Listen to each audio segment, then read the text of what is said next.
आपका last chapter number 16, ये एक थ्योरी चैप्टर है जिसका नाम है प्रोविजंस एंड रिजर्व।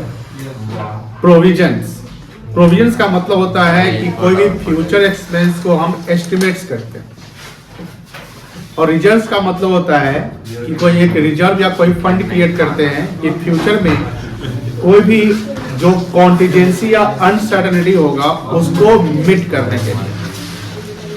अब हमने बोला ये थ्योरी चैप्टर है, तो इसका क्या 12th में यूज है कि नहीं, ये इंपॉर्टेंट सवाल है। प्रोविजंस एंड रिजर्व का 12th में यूज है, और ये यूज ऐसा है कि हर चैप्टर में कहीं ना कहीं एक दो पॉइंट मिल जाएंगे आपको। अब इस चैप्टर को अगर आप नहीं भी पढ़ते तो काम चल जाता, बिकॉज आप इस चैप्टर से रिलेटेड आप टॉपिक को फाइनल अकाउंट में पढ़े हैं, डेप्रिसिएशन में पढ़े होंगे, आप पढ़े होंगे प्रोविजन फॉर डेप्रिसिएशन, याद होगा, याद है टॉपिक था ना, प्रोविजन फॉर डेप्रिसिएशन। बट इस चैप्टर को अलग किया गया है, तो लास्ट है तो इसको हम खत्म ही कर दे। कुछ बच्चे का सवाल रहता था, सर एक चैप्टर बचा हुआ उसको नहीं कराएंगे क्या? तो बच्चे प्यार से पूछते थे, तो हम कहे कि भाई छोड़ दो, नहीं कराएंगे। लेकिन हम सोचे कि करा ही देते ना, तो उनके मन में एक सवाल आएगा, सर एक चैप्टर छोड़ दिए ठीक है।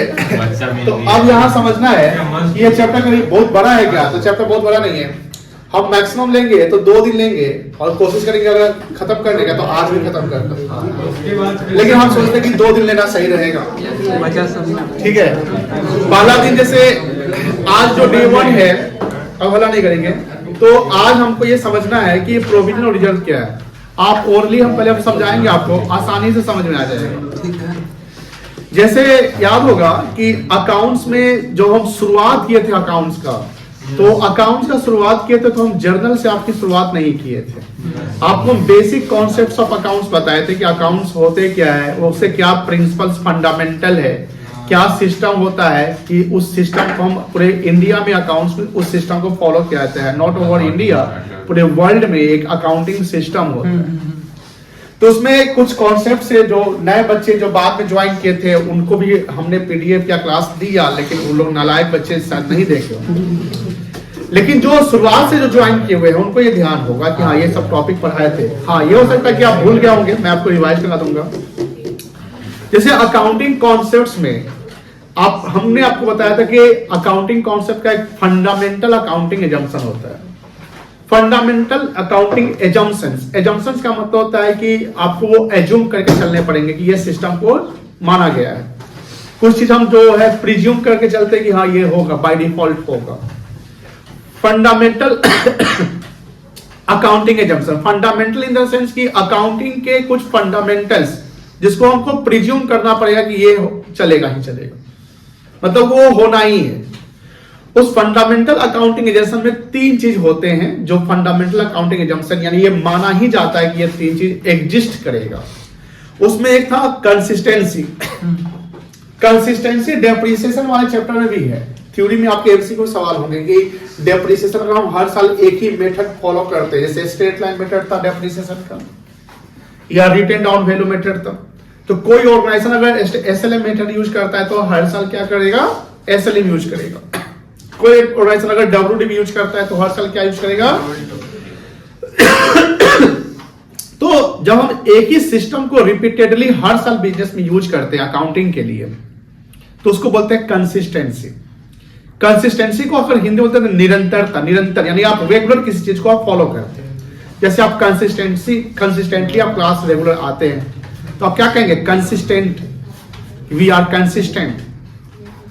तो कंसिस्टेंसी का मतलब यही होता है कि ये एक अकाउंटिंग एजम्पशन है कि जब हम अकाउंट्स में कोई भी मेथड्स फॉलो करते हैं तो हमें वही मेथड को हर साल रिपीटेडली क्या करना है, यूज करना है।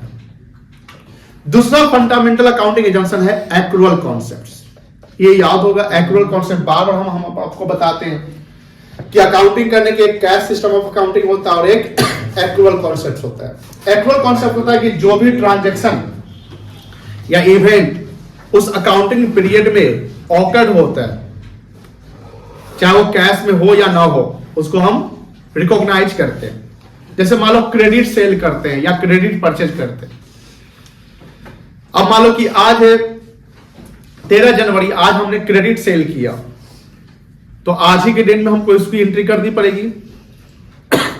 इवन तो हमको पैसा नहीं मिला बट ट्रांजैक्शन क्या है, हो गया। कोई एम्प्लॉय है जो 12 महीना हमारे यहां काम करता है, उसको हम 10,000 के महीने पर सैलरी देते हैं, तो 12 महीना गुणे 10,000 कितना हो गया, 1 लाख। लेकिन मान लीजिए कि हम उसको 11 महीने का ही सैलरी पेड कर दिए, कैश तो मेरा 11 महीने का ही गया, 1,10,000 गया, लेकिन हम खर्चा कितना मानेंगे, 1,20,000 मानेंगे ना, 12 महीने का 10,000 से, बोलिए हाँ या। तो एक्रुअल कॉन्सेप्ट क्या बोलता है कि वॉट एवर इनकम और expenses occur during the accounting year should be recognised. तो ये एक फंडामेंटल अकाउंटिंग एजम्पशंस हो गया। और तीसरा होता है गोइंग कंसर्न्स। गोइंग कंसर्न का मतलब होता है कि जब कोई ऑर्गेनाइजेशन क्रिएट होता है या कोई ऑर्गेनाइजेशन सेटअप होता है, तो वो पार्टिकुलर स्पेसिफाइड पीरियड के लिए जनरली नहीं होता, वो लॉन्ग टर्म के लिए होता है, जब तक कि उसको कोई बिजनेस में कोई बड़ा मिस हैपनिंग ना हो जाए। मिस हैपनिंग जानते होंगे कि अगर बिजनेस में अगर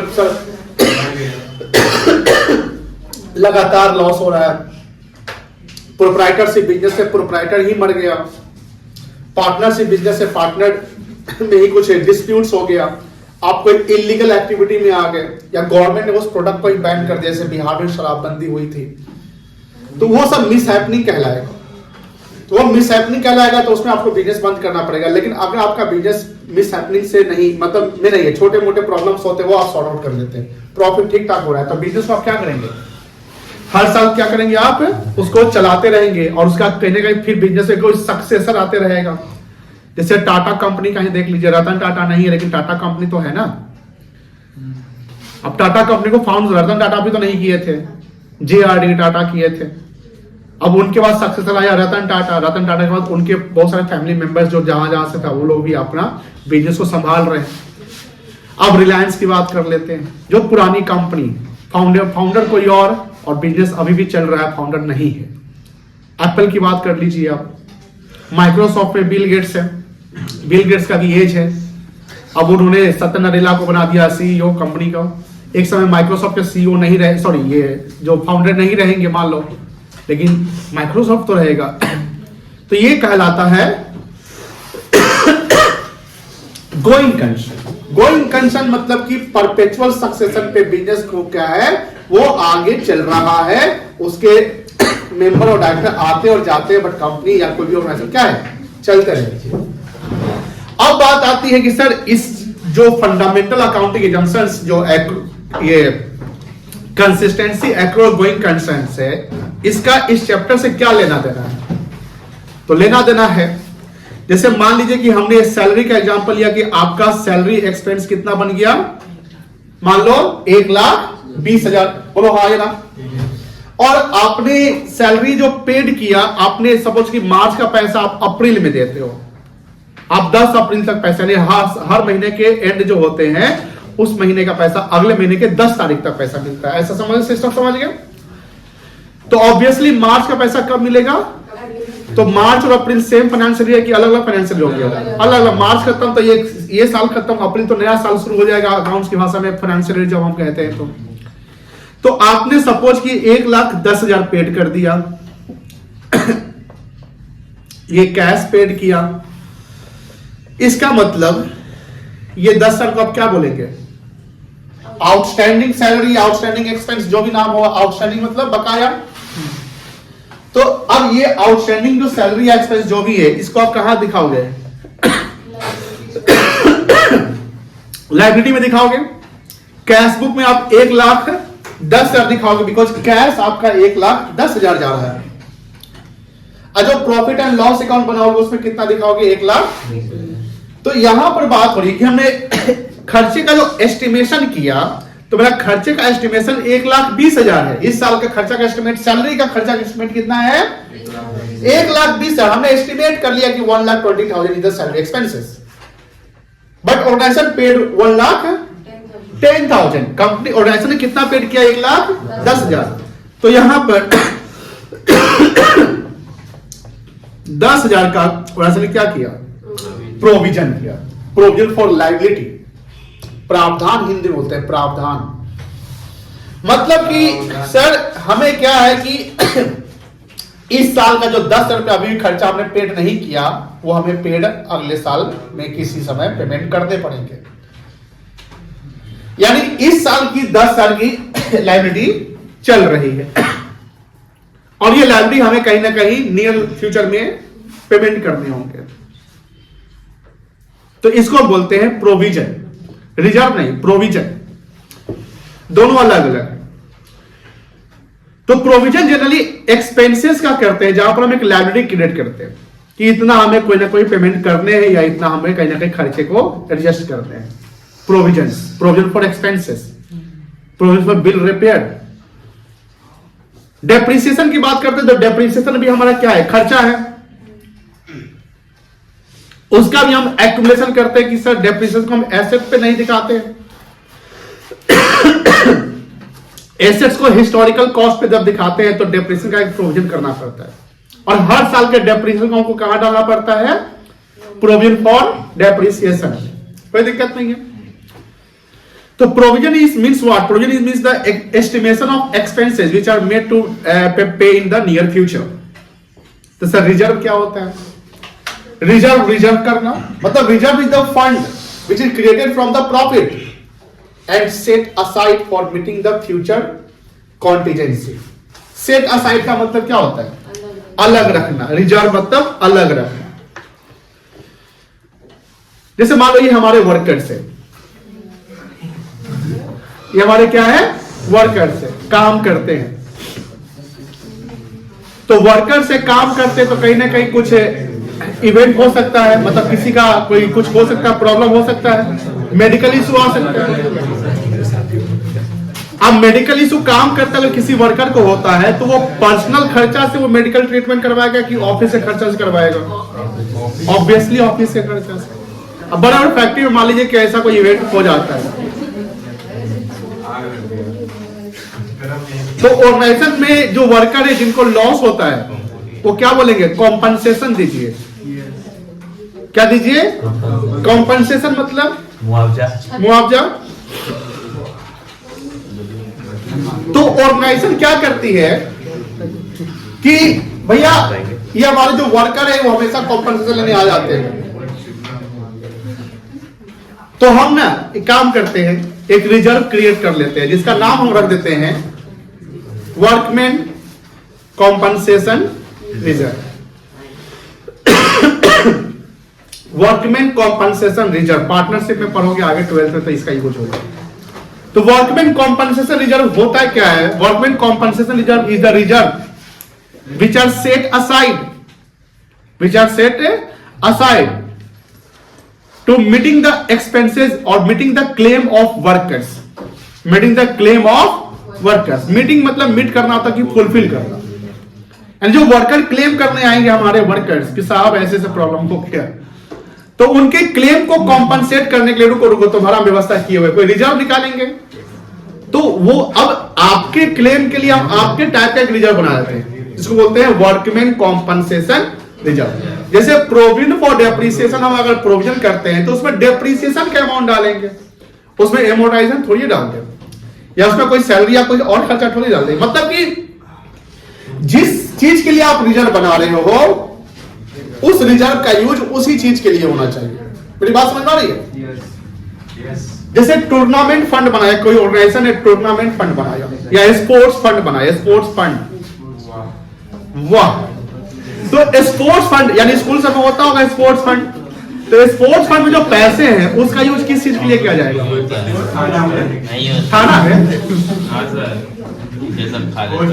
बोलिए स्पोर्ट्स फंड का पैसा का यूज कहाँ होगा, ऑब्वियसली स्पोर्ट्स कराने में, बिल्डिंग बनाने नहीं हो सकता ना।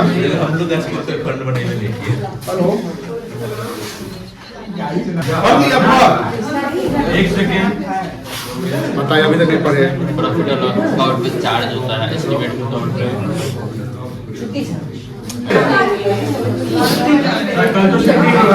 कल का, हाँ परसों नहीं, परसों का है, कल इसके है।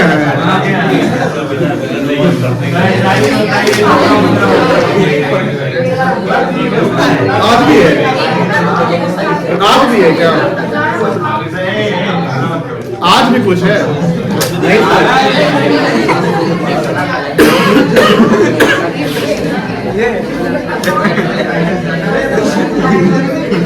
चलिए ये बच्चा लोग लिखो।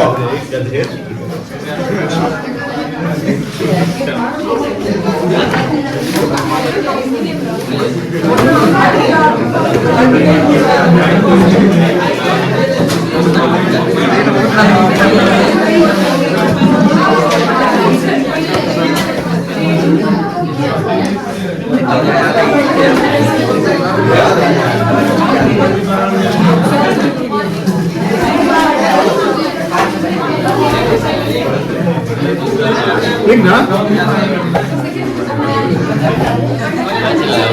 हम नहीं किए, हम नहीं किए। मिल कर जाना था, 2 दिन छुट्टी में था। क्या छुट्टी में था? सर वो बहन का बर्थडे था सर। किसका बर्थडे था? बहन का। तो बहन तो का तो बहन का बर्थडे था तो क्या छुट्टी मारेगा? छोड़ दे। हमारे साथ तो बात है। अरे नहीं काम होता हम लोग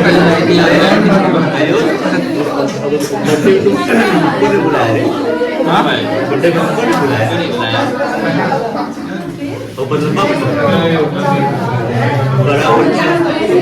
दो दिन में कौन सा बर्थडे होता है भाई? हाँ बउआ, तो लिखना शुरू करिए।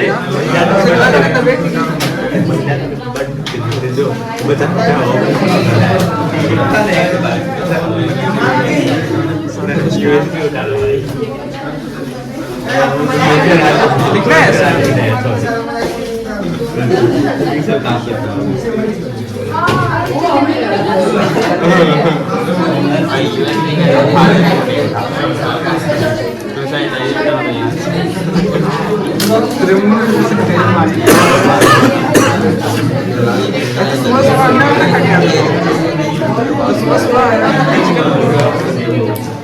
बिना बात किए हुए सब लोग लिखो।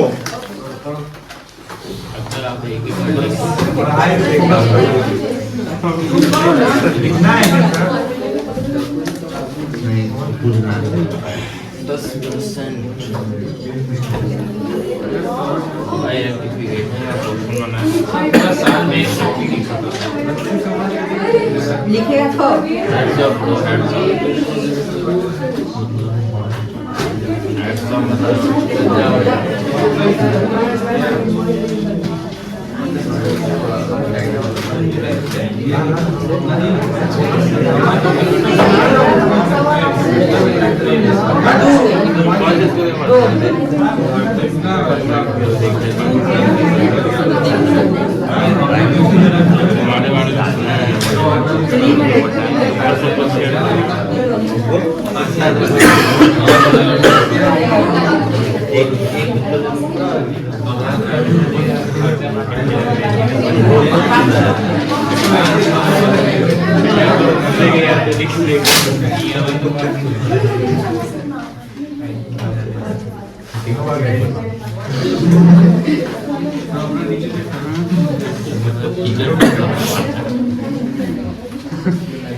क्या?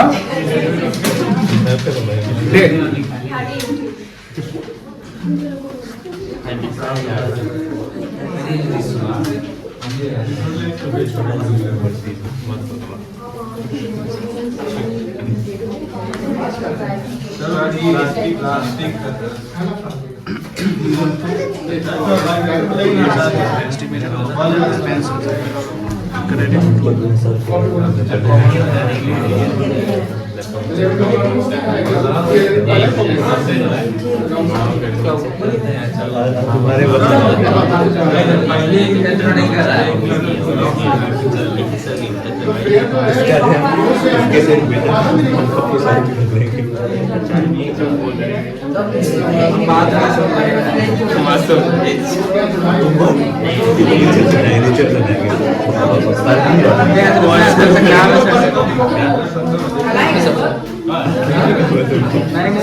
कॉन्टिजेंसी का मतलब जानते हैं?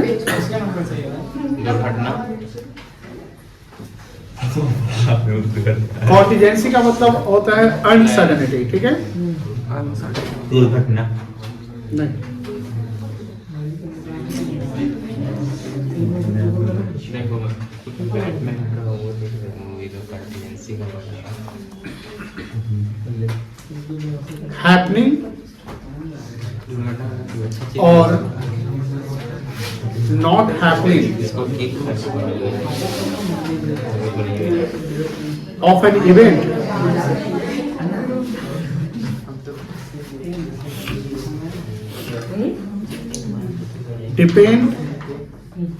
Depending upon future. किसी घटना का होना और नहीं होना फ्यूचर डिसाइड करता है, उसको बोलते हैं कॉन्टिजेंसी। अनसर्टेनिटी उसी को कहते हैं। जैसे मान लो कि शाम को बारिश होगी, तो ये कॉन्टिजेंट अभी क्या है? कॉन्टिजेंट है, अनसर्टेन है। बारिश होगी और नहीं होगी डिसाइड कब होगा? फ्यूचर में होगा ना। तो किसी चीज का होना और ना होना वो डिसाइड फ्यूचर में होता है, उसी को बोलते हैं कॉन्टिजेंसी यानी अनसर्टेनिटी। एक वर्ड है फाइनेंशियल ऑब्लिगेशन। फाइनेंशियल ऑब्लिगेशन का मतलब सीतारामन जो है टैक्स वाली ताई का ऑब्लिगेशन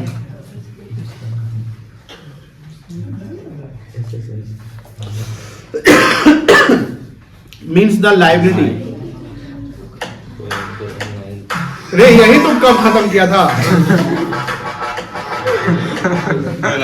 अमित राज कौन है रे? तू फोन किया?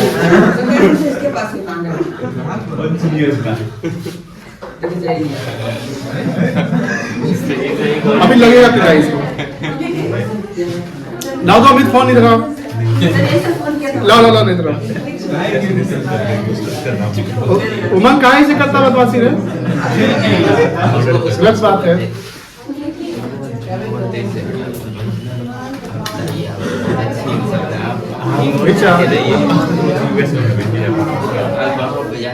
To pay in the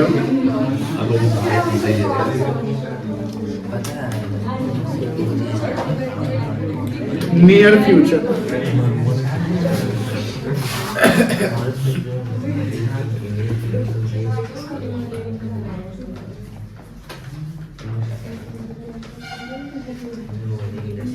Provisions are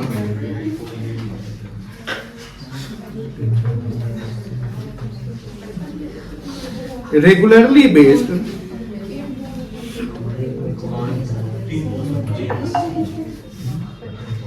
on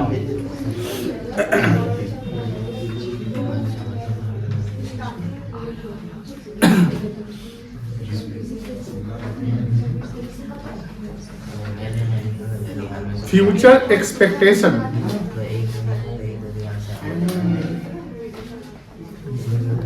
or future obligations.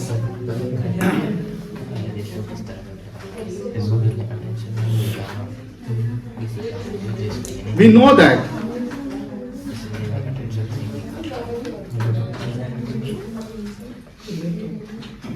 there are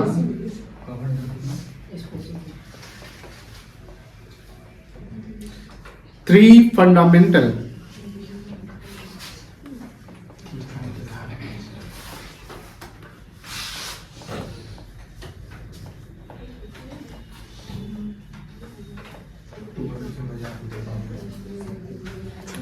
accounting assumptions. क्या है तीनों? बता सकते हैं? अभी बताए थे। सीएजी फंडामेंटल पहले तो ये है कैश गोइंग कंसर्न, हाँ, कंसिस्टेंसी, कंसिस्टेंसी एक हुआ कॉन्सेप्ट बैलेंस और कंसिस्टेंसी एक हुआ कॉन्सेप्ट फिर कोई कंसिस्टेंसी वो था कैश बेसिस वाला कंसिस्टेंसी सर इसे एमसीक्यू में पूछता हूँ सीए में पूछता है, सीए में पूछेगा एमसीक्यू पूछेगा। वही तो।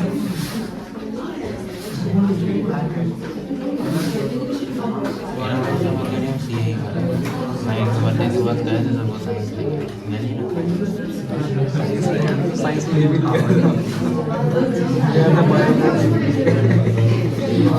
जल्दी लिखो, तुम लोग बहुत पीछे हो।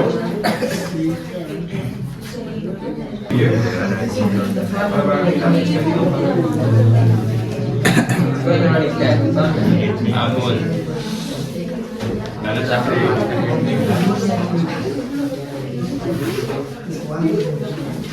सही है सही तुमने बता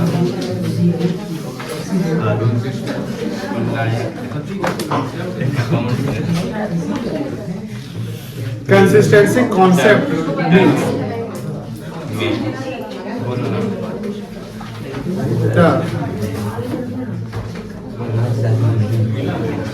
same method of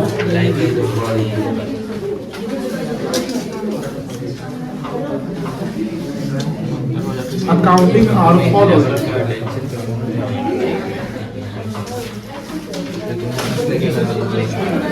By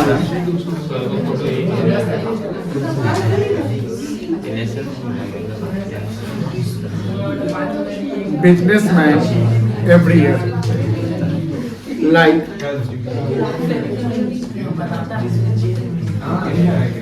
method of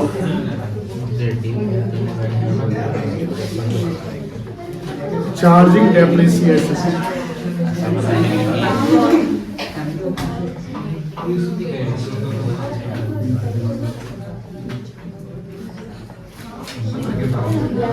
if businessman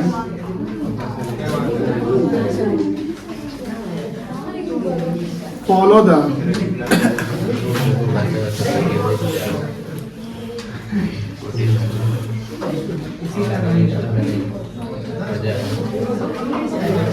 written down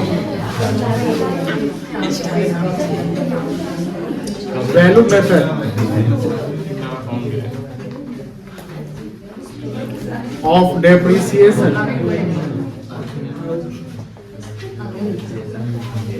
then the same method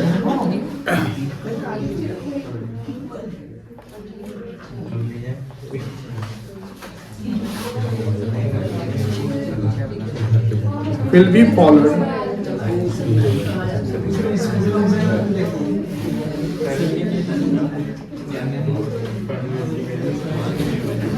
every year.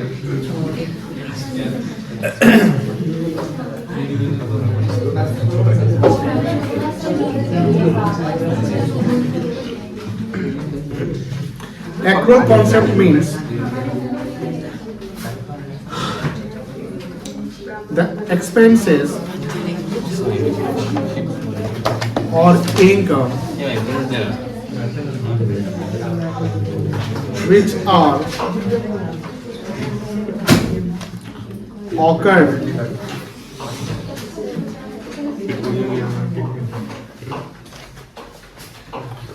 during the accounting year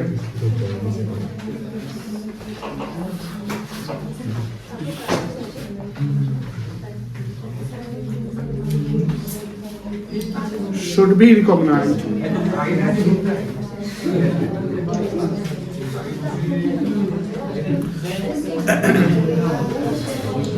in same accounting.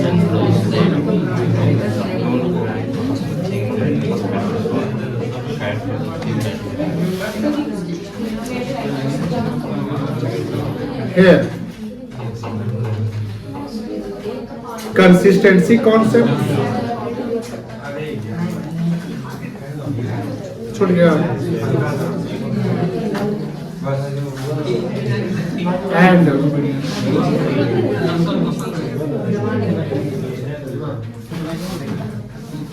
सीधा बैठो पढ़ने आए हो Yes, sir. पढ़ो।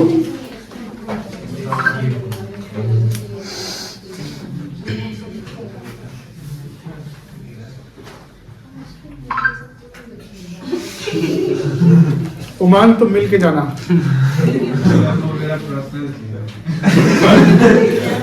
सस्पेंस बना था Here consistency concepts and acro concepts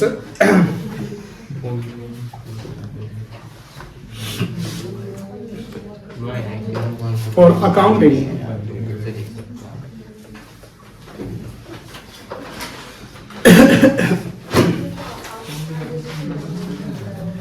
insist for businessman insist to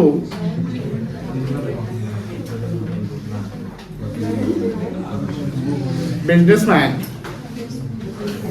for creation of provisions.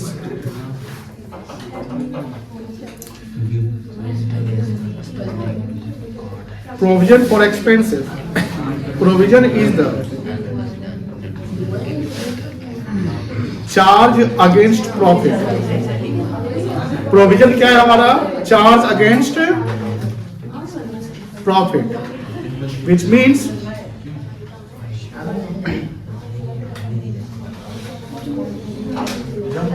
it must be made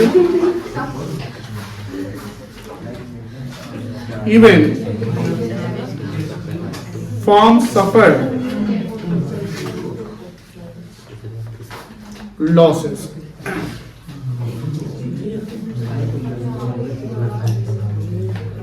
Some examples of हल्का सा नीचे कीजिएगा। बस सर, बस एक ही लाइन छूटा है। हाँ वही।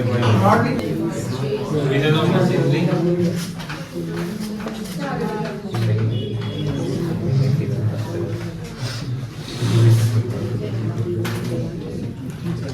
क्या होगा बताइए?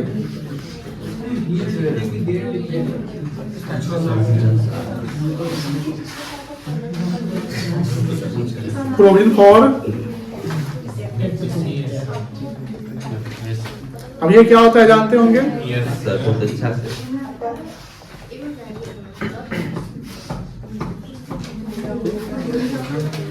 प्रोविजन फॉर डाउटफुल डेट हो सकता है। Yes sir. क्या था प्रोविजन फॉर डाउटफुल डेट? क्या था बताइए? जो नहीं दे रहा है उसको चलाते जाते हैं उसको।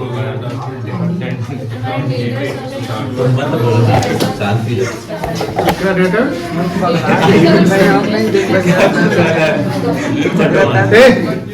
वो आंसर बता रही है, तुम दिनों मछली बन जाता है एकदम। बात समझ, क्या बोली वो समझ सुना है? बताओ क्या बोली वो? जब कोई बच्चा आंसर देते रहे तो आप लोगों का ड्यूटी है कि सुनना क्या वो आंसर दे रहा है। आगे बैठ जाते हो लेकिन तुम हरकत करते हो पीछे वाला, तुम तीनों। तुम तीनों बोलता है कि हम सीए करेंगे। एक बार एनरोलमेंट ले भी लिया है। देखो लाइफ में ना जो आप बनने जा रहे हैं उसका आपको आपके अंदर में एटीट्यूड होना चाहिए। एटीट्यूड समझते हैं?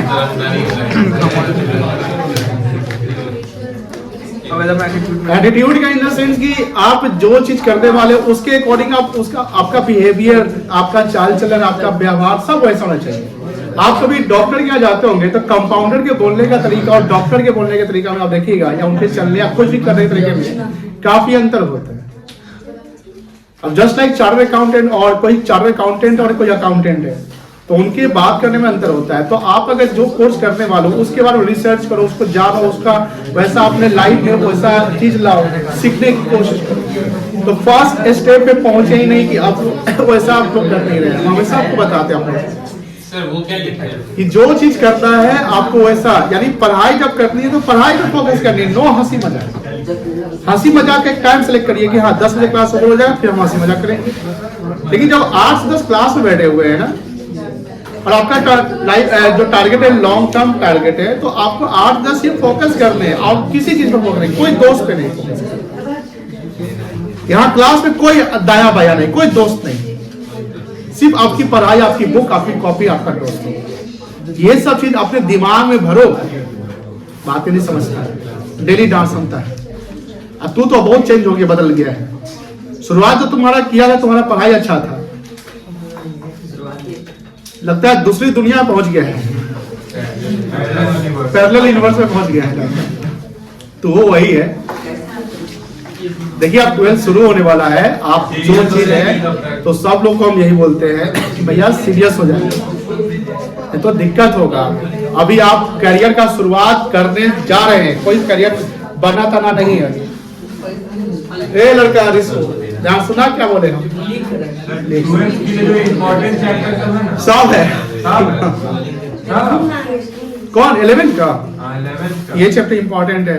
अच्छा, रेक्टिफिकेशन जो बताए थे वो भी जरूरी है। अरे बाप, फाइनल अकाउंट,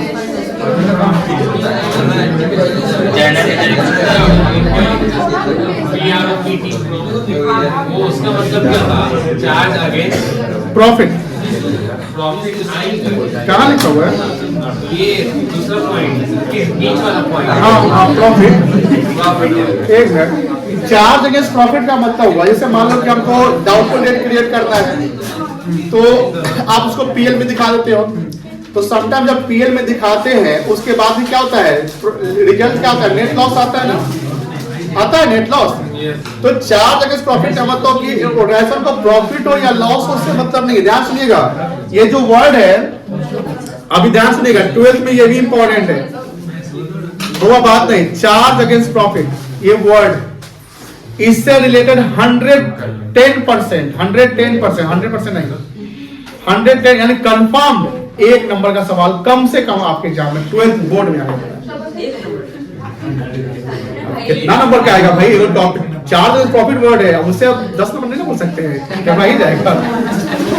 यहाँ पर मतलब है कि चार्ज अगेंस्ट प्रॉफिट, तो चार्ज अगेंस्ट प्रॉफिट का मतलब कि इवेंट फॉर्म सफर लॉस है, मतलब फर्म को प्रॉफिट और लॉस का मतलब नहीं है, वो खर्चा देना ही देना। जैसे सैलरी को एम्प्लॉय को सैलरी देते हैं, तो आपके बिजनेस में प्रॉफिट हो या ना हो, सैलरी देना है ना, रेंट देना है।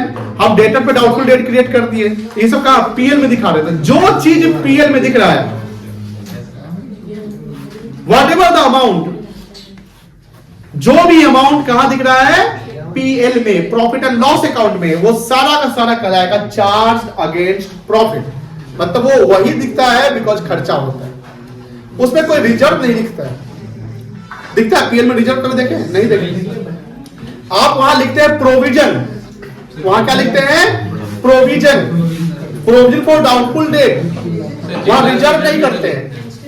हाँ, वहां जनरल रिजर्व क्रिएट किया जाता है। नहीं, मेरी बात समझिए, प्रॉफिट से जनरल रिजर्व क्रिएट किया था, अगर लॉस होगा तो जनरल रिजर्व क्रिएट होगा? एकदम नहीं होगा। तो रिजर्व क्या है? Reserve is the part of profit, reserve is the part of profit, जिसको बोलते हैं एप्रोप्रिएशन ऑफ प्रॉफिट। अपने वर्ड को सजा देंगे, एप्रोप्रिएशन ऑफ प्रॉफिट जो रिजर्व में आने वाला है, ये भी 12th में पूछेगा एग्जाम में।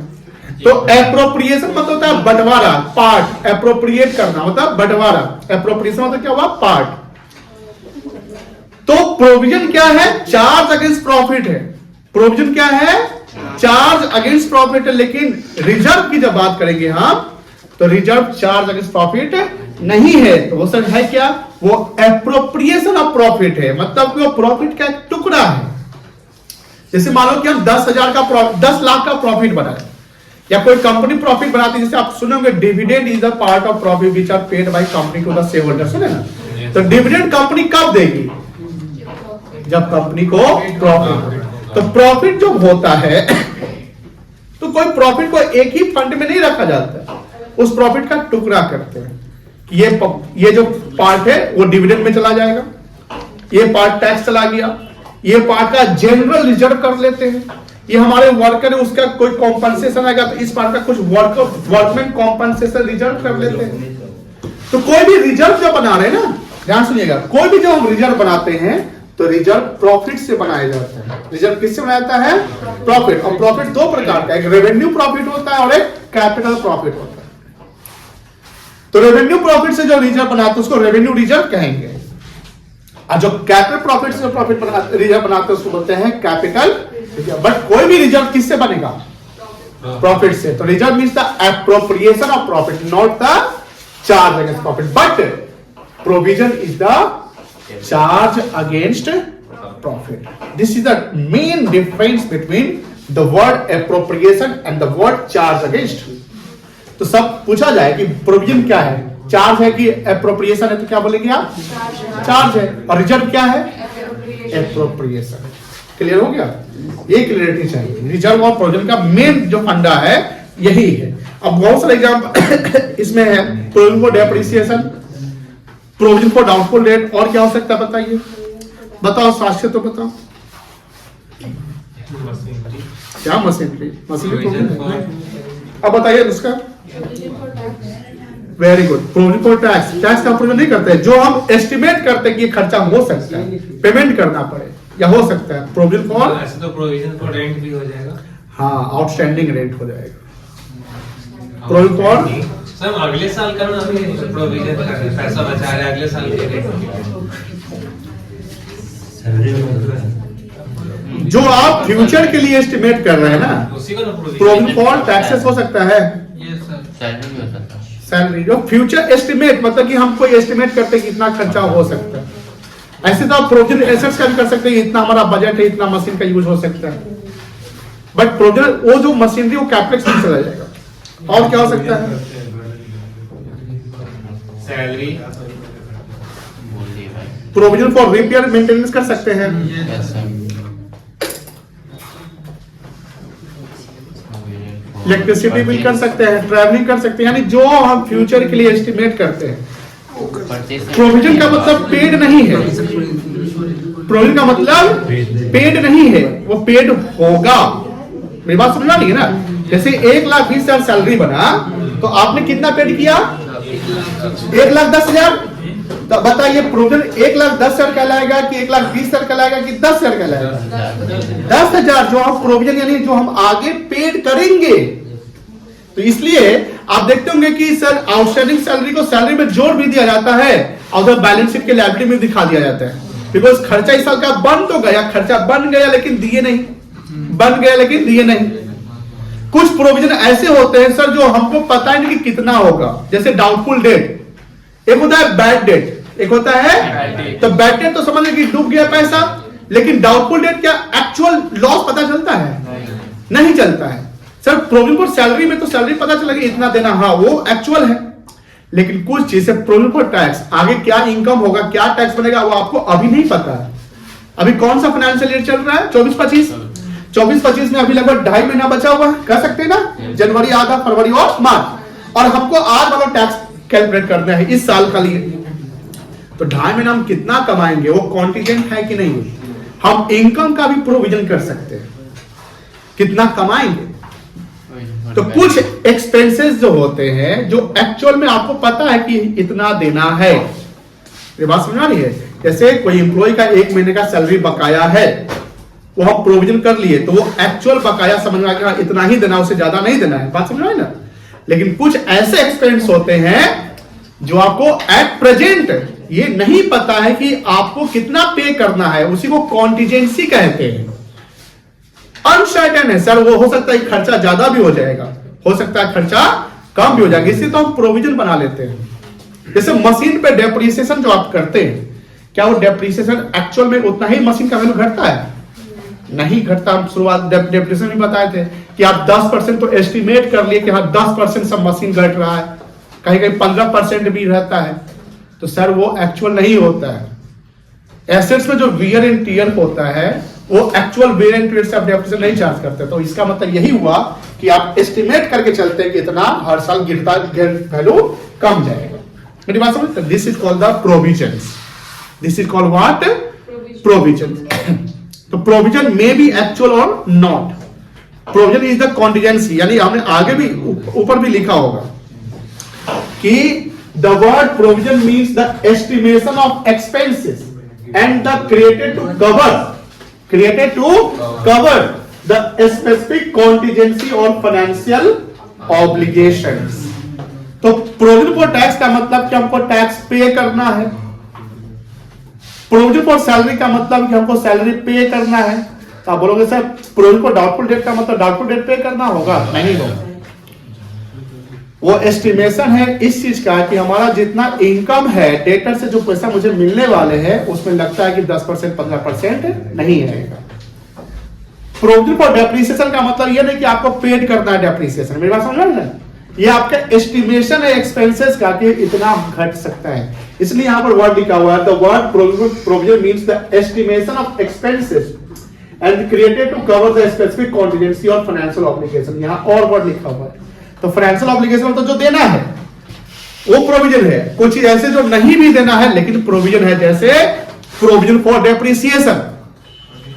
प्रोविजन फॉर डेप्रिसिएशन कहीं देना तो नहीं है लेकिन हमने प्रोविजन कर लिया। अब प्रोविजन फॉर टैक्स देना है, टैक्स का आपने बना सोचा कि इतना टैक्स बन गया तो ऑब्वियसली आपको टैक्स देने पड़ेंगे ना। तो कुछ एक्सपेंसिव पेड नॉन कैश भी होते हैं और कुछ एक्सपेंसिव आपके क्या होते हैं, कैश होते हैं, कोई दिक्कत नहीं है। चलिए ये सब हो गया, समझ गए? 9:30 बज गया है। हमने बोला कि एक दिन का चैप्टर खत्म, हम हड़बड़ी में नहीं कराएंगे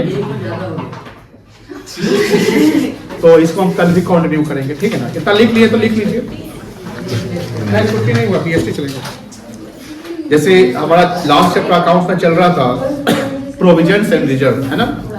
13 जनवरी को बैच चैप्टर शुरू हुआ था, लेक्चर 1, जिसमें प्रोविजन बारे में बताए गए थे।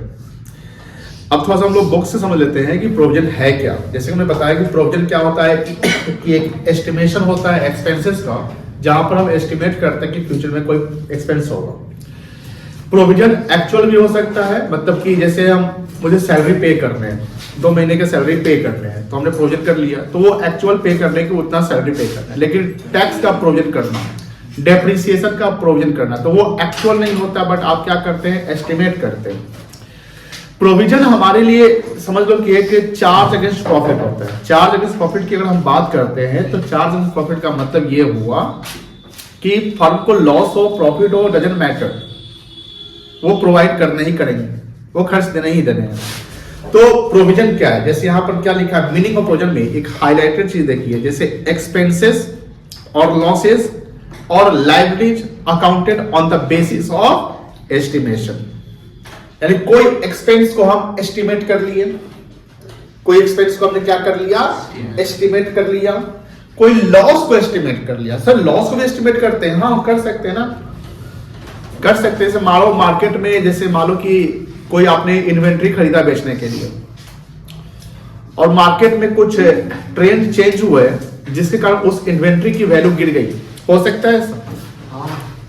हो सकता है, एकदम हो सकता है कि मार्केट में इतना सप्लाई आ गया उस प्रोडक्ट का, जब प्रोडक्ट का सप्लाई बहुत ज्यादा आ जाता है तो उस प्रोडक्ट का प्राइस क्या हो जाएगा, कैसे बढ़ जाएगा?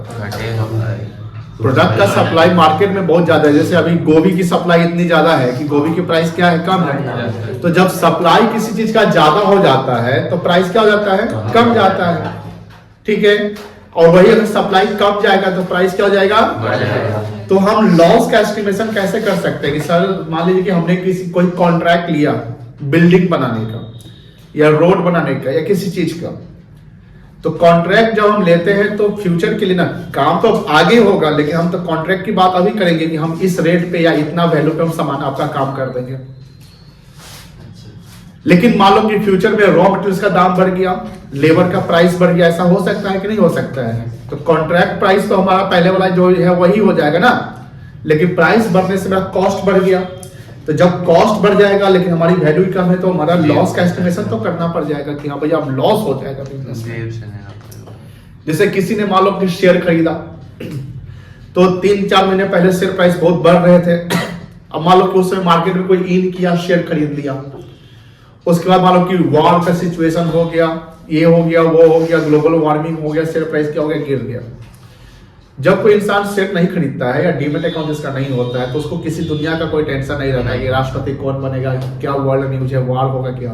जैसे आप डीमेट अकाउंट खोल लेते हैं या शेयर खरीद लेते हैं तो आपको टेंशन दुनिया का हो जाता है कि रे भाई तो युद्ध चल रहा है, आप शेयर गिर जाएगा बैंक में। तो कहीं ना कहीं हम लॉस का भी क्या करते हैं, एस्टिमेट कर लेते हैं।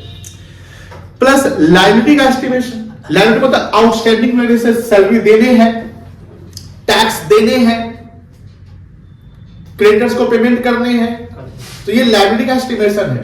तो कहीं ना क्या बोल रहा है कि कोई भी एक्सपेंस हो या लॉस हो या लाइबिलिटी हो जिसका अकाउंटेड करते हैं on the basis of estimate, तो उसको हम क्या बोलेंगे? प्रोविजन बोलेंगे, रिजर्व नहीं बोलेंगे। सर प्रोविजन एंड रिजर्व क्या सेम है? नहीं, सेम नहीं है।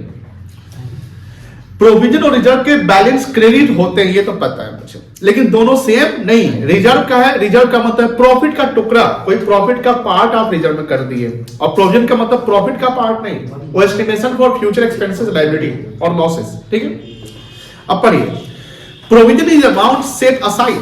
सेट असाइड मतलब से डेप्रिसिएशन चार्ज कर रहे हैं, तो हम क्या करेंगे? मशीनरी 1 लाख का उसका 10%, 10,000 रुपया हम सेट असाइड कर रहे हैं, यानी अब 1 लाख से 10,000 प्रोविजन हो गया, 90,000 मशीनरी हो गया।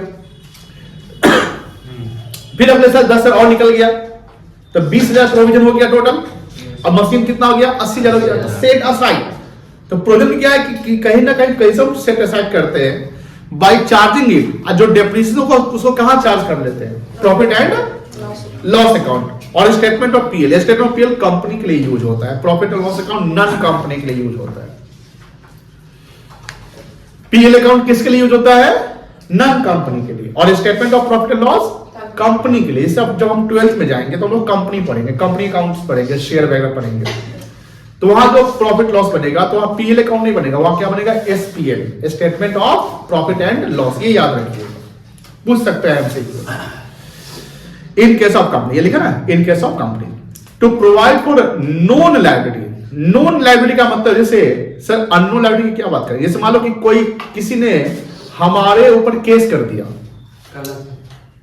मान लो कि हम कोई सर्विस प्रोवाइड करते हैं या कोई गुड्स बेचते हैं और गुड्स उनको खराब मिल गया या वगैरह वगैरह, उन्होंने केस कर, जैसे ओला पे कोई केस कर दिया मान लो, अब बोल दिया कि हमको 50 लाख का कॉम्पनसेशन दे दो। क्यों? क्योंकि आग लग गया था, तो मेरा पैर जल गया, हम हॉस्पिटलाइज हो गए 2 महीना के लिए, 3 महीना के लिए। ऐसा हो सकता है? हो सकता है हम 3 महीना के लिए हॉस्पिटलाइज थे, मेरा कोई काम धाम नहीं हुआ, मेरा इतना का लॉस हुआ, तुम कॉम्पनसेट दे दो। तू 50 लाख मांगेगा तो क्या ओला कंपनी दे देगी? नहीं, लड़ेगी। क्या करेगा? वो केस चलेगा, केस चलेगा तो ओला कंपनी कॉन्टिजेंसी बनाएगी। कॉन्टिजेंट लायबिलिटी का मतलब होता है कि भैया कहीं अगर मान लो हार गए तो 50 लाख देना पड़ जाएगा। अच्छा, तो उसको कॉन्टिजेंट लायबिलिटी कहते हैं। Contingent liability is not the actual liability. Liability जो एक्चुअल होता है वो बैलेंस शीट में दिखता है, हो जाएगा, हो सकता है। एक्चुअल लायबिलिटी क्या होता है? जो बैलेंस शीट में दिखता है, लेकिन जो लायबिलिटी हो सकता है कि हो भी सकता है और नहीं भी हो सकता है। कॉन्टिजेंसी का मतलब पता होंगे? Yes, sir. हैपनिंग और not happening depend on future. Case चल रहा है, हारेंगे या जीतेंगे डिपेंड करता है कोर्ट के जजमेंट पे। कोर्ट का जजमेंट कब आएगा? फ्यूचर में आएगा। तो 50 लाख का कॉम्पनसेशन वाला मान लो कि जज का जजमेंट आता है कि भैया चलो ठीक है, तो पैसा को 10 लाख रुपया दे दो, तो हम कॉन्टिजेंट बनाएंगे 50 की, कॉम्पनसेशन 50 लाख का मांग रहा है, लेकिन वो प्रोबेबिलिटी देखना है। प्रोबेबिलिटी का मतलब कि विन और लूज का प्रोबेबिलिटी, विन और लूज का प्रोबेबिलिटी। प्रोबेबिलिटी मतलब प्रेडिक्शन, प्रोबेबिलिटी संभावना। हो सकता है। अब मान लो कि हम केस हार रहे हैं, क्योंकि ऐसा घटना एक ही नहीं 10 केस कर दिया। जैसे ओ माय गॉड फिल्म देखे होंगे, परेश रावल वाला। नहीं देखा।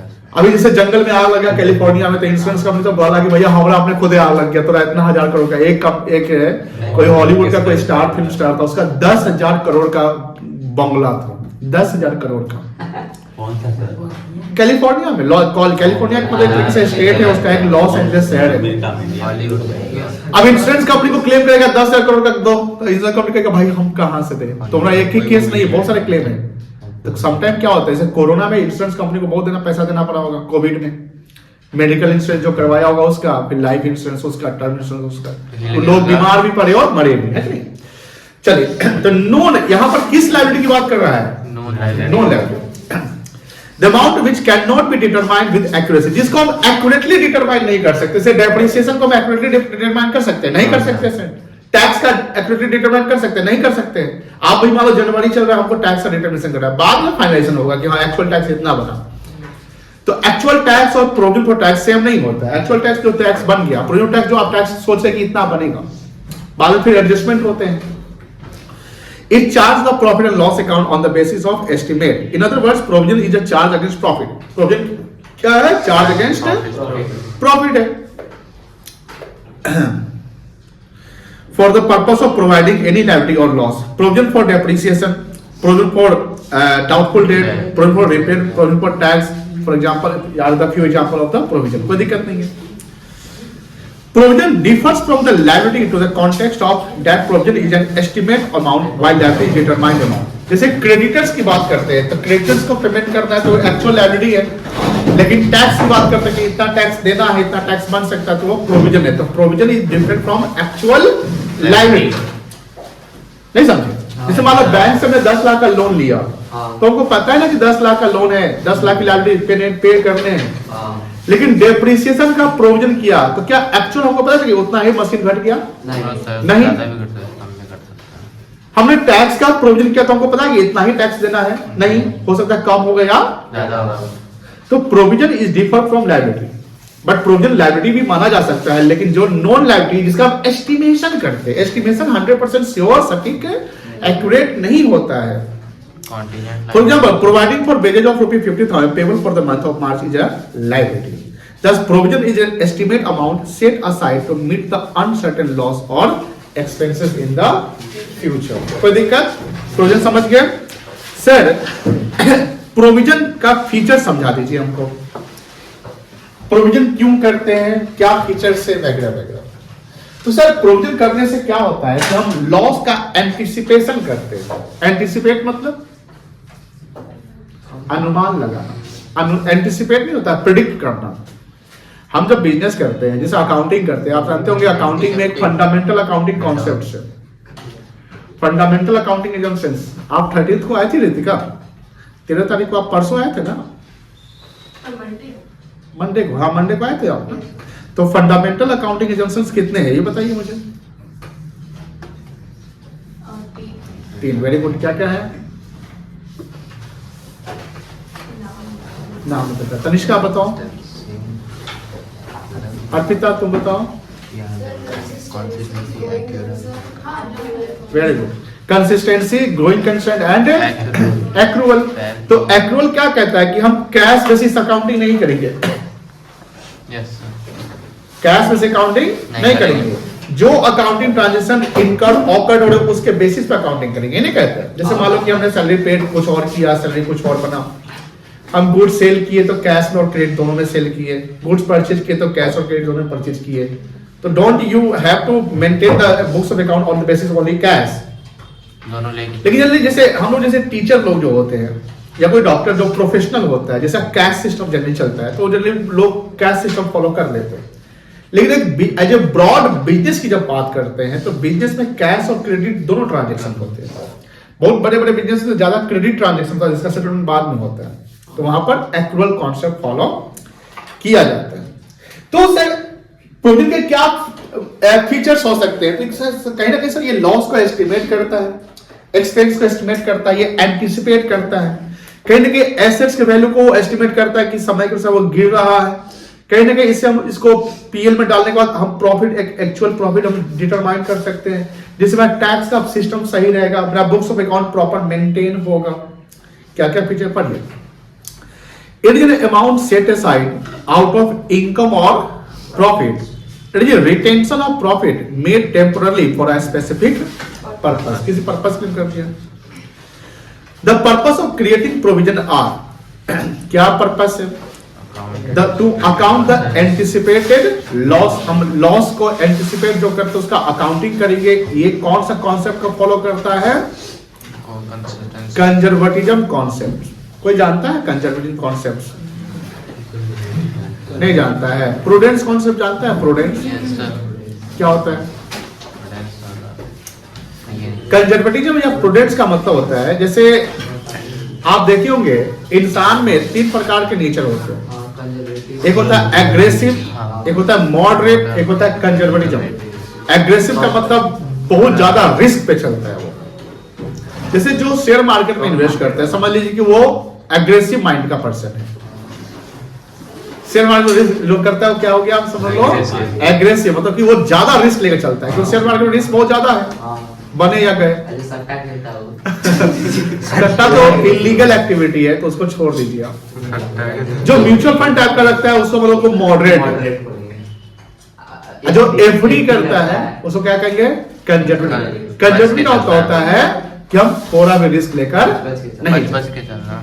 तो यहां लॉस अगर लगता है कि लॉस हो जाएगा, लॉस लगता है कि लॉस हो जाएगा, तो मान लो तो मान लो, लेकिन ये लगता है कि प्रॉफिट होगा, लेकिन अभी प्रॉफिट एक्चुअल में तो मत मानो। जैसे मान लो कि हमारे अभी जैसे अभी आज जैसे 14-15 जनवरी है, अभी एक स्टूडेंट आता है, मान लो न्यू स्टूडेंट आता है, वो बोलता है कि सर 12th के लिए हमको ज्वाइन करना है, ठीक है। उसने बोला कि सर फी क्या रहेगा, हम कहें इतना रहेगा, कितना रहेगा? मान लो कि हमने बोला 15,000 रहेगा, आधा लाख करके दे दीजिएगा। सर बिहार बोल अब बोलो, अब स्टूडेंट आया 15,000, अब कौन बोले बात की बात करते हैं, पहले यहाँ पर कॉन्सेप्ट पे फोकस। अब यहाँ पर सर बात ये होती है कि सर ठीक है हम कल से आते हैं, हम क्या आइए 11th में आपको एडमिशन चार्ज 500 रुपया लग जाएगा, उसके बाद हम 11th का पढ़ाई हम फ्री में करा देंगे, 12th आप जैसे पढ़िएगा तो 5 दिन बाद पैसा दे दीजिएगा। बोला ओके सर। वो आया, एडमिशन करवा लिया, 500 दे दिया, हमने उसको इनकम मान लिया क्योंकि पैसा मुझे मिल गया ना 500। एडमिशन में पूरा 11th पढ़ लिया है, 4 फरवरी को 12th शुरू हुआ, 4 दिन पढ़ा, 4 दिन पढ़, 5वां दिन हम भी एक्सपेक्ट कर रहे हैं कि आएगा 5वां दिन पैसा लेकर आएगा, मान लेते हैं। क्या मुझे ये बताइए, 4 दिन जो पढ़ लिया तो क्या हम वहां पर 15,000 इनकम रिकॉग्नाइज कर ले, जबकि हमको लग रहा है कल मिलेगा? अरे आएगा ना, कल आएगा तो लेके आएगा पैसा, जब तक आया नहीं मानना पड़ेगा। फ्यूचर में हम कमाएंगे, कल नहीं आया तो कल नहीं आया तो नहीं ना आया तो इनकम तो नहीं हुआ, आप इनकम तो मान लिया पहले ही। तो प्रूडेंस कॉन्सेप्ट क्या कहता है कि probable income should not be recognise, probable income should not be recognise until it is happened. Probable income मतलब इनकम होने की संभावना। अगर कस्टमर मान लो कि आया, सामान देखकर गया कि सर क्या रेट चल रहा है, इतना रेट चल रहा है, ठीक है हम आते हैं कल 1 लाख का सामान लेके चल जाएंगे, तो अब आज इनकम मान लीजिएगा? नहीं, कल मानिए ना, कल वो 1 लाख का ले, 2 लाख का ले, 90,000 का ले, नहीं ले, जो ले रहा है, जो इनकम बन रहा है। मेरी बात समझ रही है? तो जरूरी कौन सा है भैया, आप रिस्क नहीं लीजिए। सर ये कौन कहता है? ये लॉ भी कहता है, सरकार भी कहती है भैया अगर तुम इनकम जो नहीं है तो मान लेगा तो उससे तुम्हारा प्रॉफिट क्या होगा? बढ़ जाएगा। और जब तुम्हारा प्रॉफिट बढ़ जाएगा तो टैक्स भी क्या हो जाएगा? बढ़ जाएगा। तो कमाए कुछ नहीं, टैक्स दे दिए सरकार को। मतलब जिस इनकम को हमने जनरेट किया ही नहीं उसमें तो टैक्स लग गया। कंजर्वेटिव काउंसिल यही कहता है कि don't recognise the probable income until it is happened. वो आया 5वां दिन, पैसा दे दिया, इनकम बना लो। नहीं आया मत मानो। लेकिन ये लग रहा है कि सर हाँ हम जो बिजनेस कर रहे हैं उसमें लॉस लग रहा है, कंफर्म लगभग ही है इनकम लॉस है लोगे, तो उसको मान लो। ये बोलता है कौन सा कॉन्सेप्ट? यही कह रहा है एंटिसिपेटेड लॉस। एंटिसिपेटेड लॉस मतलब कि एंटिसिपेट किए। एंटिसिपेट का मतलब क्या हुआ? अनुमानित लॉस की लग रहा है ये लॉस हो जाएगा। जैसे आपने फाइनल अकाउंट पढ़ा होगा, वैल्यूएशन ऑफ इन्वेंट्री बताया था ना कि जैसे एडजस्टमेंट है इन्वेंट्री का वैल्यू, मान लो कि जैसे क्लोजिंग स्टॉक रहता है तो मार्केट वैल्यू 10,000 है, मार्केट वैल्यू कितना है? 10,000। अब परचेज प्राइस 12,000 रुपया है, तो आप 12,000 दिखाएंगे कि 10 दिखाएंगे? 10 दिखाएंगे। ऑब्वियसली 10, इवन तो आप 12 में परचेज किए थे, जो मार्केट तो अभी 10 ही चल रहा है ना। अब वही अगर मान लो कि मार्केट में 15,000 है, मार्केट में क्या है? बैठ ठीक से रखिएगा आप, मार्केट में कितना है? 15,000 है और आप परचेज कॉस्ट कितना है? 12,000 है। मार्केट वैल्यू 15 है लेकिन परचेज कॉस्ट कितना है? कितना इन्वेंट्री मानेंगे? 12 मानेंगे। इवन तो मार्केट में 15 चल रहा है कि हम बेचेंगे तो बेचेंगे तब ना 15 आएगा, बेचा नहीं तो नहीं आया। मेरी बात समझ रहे? तो यही बोल रहा है एंटिसिपेटेड लॉस को हम अकाउंटिंग करेंगे बट एंटिसिपेटेड प्रॉफिट को अकाउंटिंग नहीं करेंगे। To account depletion, depletion generally natural resource पे होता है, जैसे डिप्लेट करता है। जैसे मान लो कि पेट्रोल खरीदे, उसको ओपन रखते तो पेट्रोल क्या होगा? एवेपोरेट होता है ना, तो वो उसकी वैल्यू क्या हो जाएगा? मतलब वो इसका क्वांटिटी क्या हो जाएगा? कम जाएगा। और diminution in the value of assets to account the liability, जैसे हम गुडविल का एमोर्टाइजेशन करते हैं, अब हमने इनटैंजिबल एसेट्स का एमोर्टाइजेशन होता है, याद है? To account the liability which may arise. आपको लगता है कि कोई लायबिलिटी अराइज हो सकता है, जैसे टैक्स देख सकते हैं हम, वगैरह कोई लायबिलिटी बन सकता है मुझे, कॉन्टिजेंट लायबिलिटी। तो कॉन्टिजेंट लायबिलिटी बैलेंस शीट नहीं लगेगी, जब वो कंफर्म हो जाएगा तब देना। हमारा कोर्ट ने डिसाइड किया कि आपको 20 दिन के भीतर पैसा दे देना है, तो अब लायबिलिटी मान लीजिए, तो देना पड़ेगा, कोर्ट डिसाइड कर दिया है कि नहीं है? एंटिसिपेटेड लॉस है तो उसमें एक्यूर्ड इनकम में एक्यूर्ड लॉस भी तो होता है। क्या accrued loss? नहीं accrued loss नहीं कर, एंटिसिपेटेड लॉस कैसे? accrued expense होगा। The amount of anticipated loss or depletion of the value of assets or the liability is the estimated at the time of accounting. It is charged against profit. Provision क्या है आपका? Charge against profit. Sir इसका importance बताइए। तो correct profit loss determine कर लिया जाएगा। Financial position, जो फाइनेंशियल पोजीशन क्या होता है? पीएल की बैलेंस शीट। फाइनेंशियल पोजीशन क्या होता है? बैलेंस शीट की पीएल। अब फाइनेंशियल परफॉर्मेंस पीएल। परफॉर्मेंस मतलब जो आपने परफॉर्म किया सेल में, तो वहां पीएल से प्रॉफिट एक्सेस आ जाएगा आपका। आपका जो बैलेंस शीट वो प्रॉपर ट्रू एंड फेयर दिखेगा। ट्रू एंड फेयर मतलब सही दिखेगा।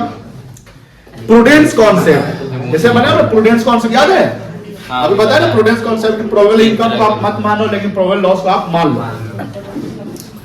क्या लिखता है? Provision made following the prudence concept. Provision किस कॉन्सेप्ट को फॉलो करता है? प्रोविजन किस कॉन्सेप्ट को फॉलो करता है? प्रूडेंस कॉन्सेप्ट को।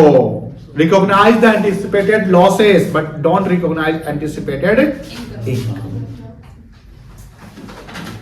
कोई भी हम लोग जब अकाउंटिंग करते हैं, ध्यान रखिएगा, तो हर अकाउंटिंग के कॉन्सेप्ट्स होते हैं।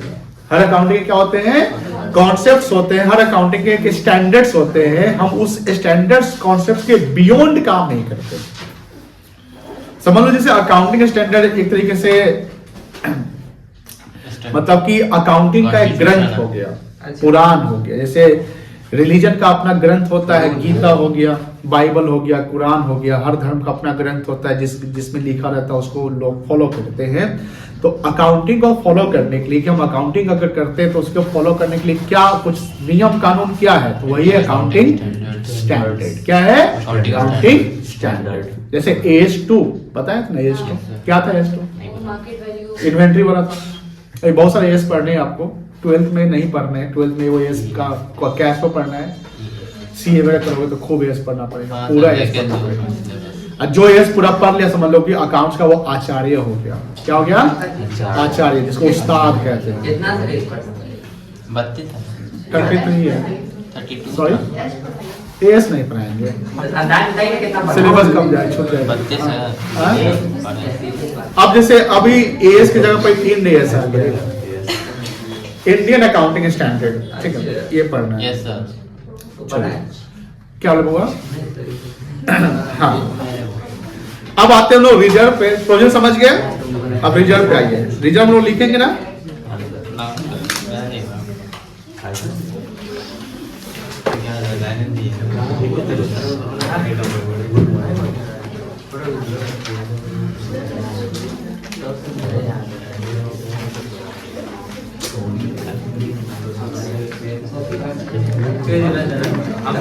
हाँ, नींद हो गया।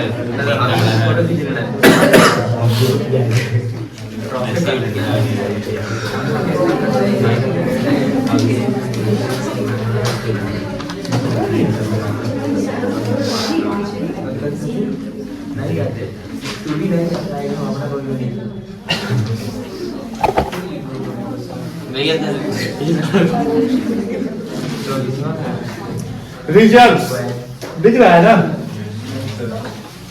हाँ नहीं दिख रहा है ना, उसमें नहीं दिख रहा था। हाँ, ये लिखो।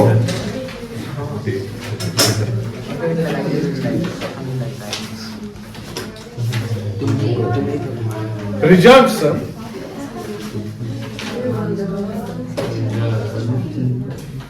are the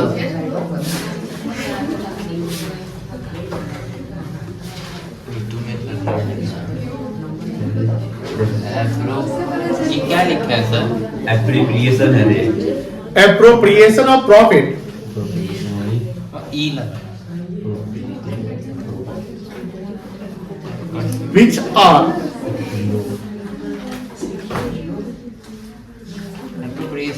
set aside appropriation का मतलब क्या होता है?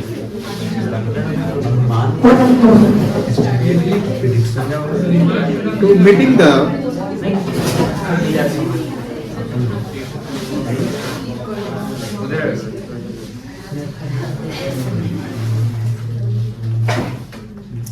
फ्यूचर एक्सपेंसेस और लॉसेस। यानी रिजर्व क्या है, जैसे हम रिजर्व इसलिए क्रिएट करते हैं कि फ्यूचर में अगर कोई एक्सपेंस या लॉस होगा तो उसको हम उससे क्या करें, एडजस्ट करें। है क्या? हाँ? कुछ हुआ है क्या? को याद आ गया। कौन याद आ गया रे? हाँ?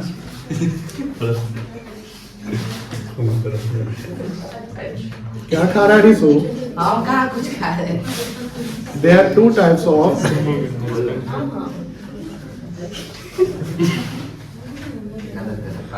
रिजर्व। रिजर्व दो प्रकार के जनरली होंगे। अच्छा। एक होता है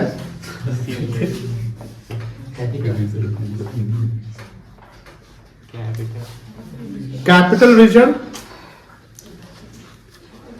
और दूसरा हो गया आपका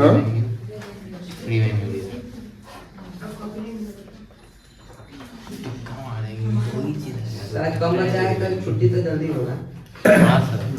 तुमको तो खुश रहिए सर, कम बच्चा आप ज्यादा पढ़ा दीजिए। कोई नहीं बोलने वाला है कि सर छुट्टी करिए छुट्टी करिए, जो बोलने वाला तो दो प्रकार का रिजर्व हो गया, कैपिटल रिजर्व और रेवेन्यू रिजर्व। अरे होगा छुट्टी की कहाँ? छुट्टी लेके जाओ कहाँ? डीएवी से तो तुम आ गया तो बहुत जगह है। उसी उसका गाड़ी है पागल बहुत जगह है। Capital reserve. सही बोला।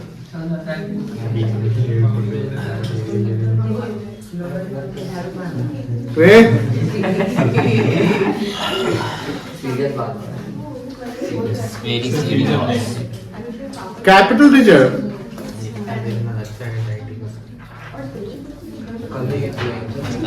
is the reserve